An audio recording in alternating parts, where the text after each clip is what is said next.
Look at verse 10.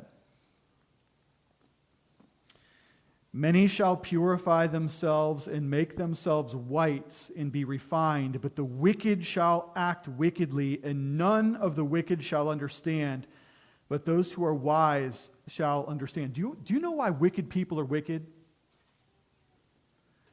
Because they're ignorant, and their hearts aren't changed, and their lives are dead cold. We expect wicked people to act wickedly. And believers, you need to know this. There are times of wickedness throughout the whole of the church age. Are there not? Yes, there are. Now, I think that we would do well to have a theology of history. And by that, here's what I mean. Look, we have a theology of Christ. We have a theology of the church. We have a theology of the sacraments. We have a theology of angels. But not a lot of people have a good theology of history itself. And so what does that cause us to do if we don't have a good understanding of how history works? Well, it causes us to usually take up one of two insufficient views of how history works. And here are these two insufficient views. Some of us, even some of us in the room, we have what I would call a utopian understanding of how history works. And that is to say that you believe that as history progresses, things are getting better and better all the time, right?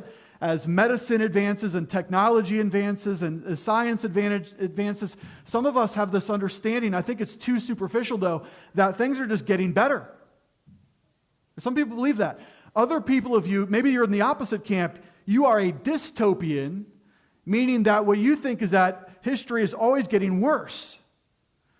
And that there was somehow, maybe it was in the 1950s or maybe it was in the Pilgrim era, or maybe the Pilgrims or the Puritans or the Reformers, somehow you believe that there's a golden age and we are declining. We are entering into some sort of dystopic period of history. Listen to me. Those are both too simple to be true. Your theology of history should lead you to understand that throughout redemption history, there are cycles of reformation, cycles of revival, just as there are cycles of decline and despair. And it'd be better for you, rather than kind of a chutes and ladders type of a thing where it's either getting better or getting worse all the time, it would be better for you if your theology of history was more like a spiral, that it was more cyclical, that you understood that sometimes the Lord raises up and sometimes the Lord casts down. And you have to be ready for either, because you don't know in your own lifetime where we're going to be in that cycle. Right? So think about the book of Judges. What is the point of the book of Judges? Well, the point of the book of Judges is that God very often raises up his people only to see them turn away from him, and so he judges them and he brings them low, and then they cry out to the Lord, right? And so what happens when they cry out to the Lord? The Lord revives them again, and so on. History works in this sort of spiral-like approach, even as it's moving towards the eschaton. Yes, history is moving in a particular direction. It's moving towards the judgment. But in verse 11, it's pretty clear that there are going to be some whose lives are, verse 10, some whose lives are purified by faith, making themselves white and refined, but also there will be many who are wicked. And the reality is, you don't know, what epoch are you living in? Probably a little bit of both.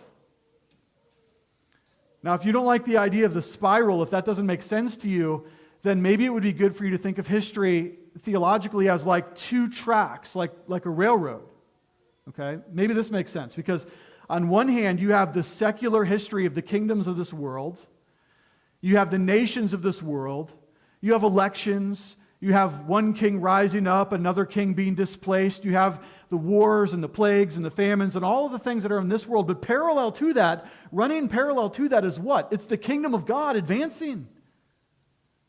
And sometimes your mind is so caught up on the one track that you're not looking at the other. The fact of the matter is that God is advancing his kingdom all over the world, even right now. There are two parallel tracks of history.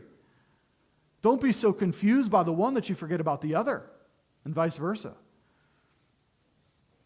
And so this text comes across as something of a warning that, yes, there are times of wickedness, and perhaps even coming. Third, and this is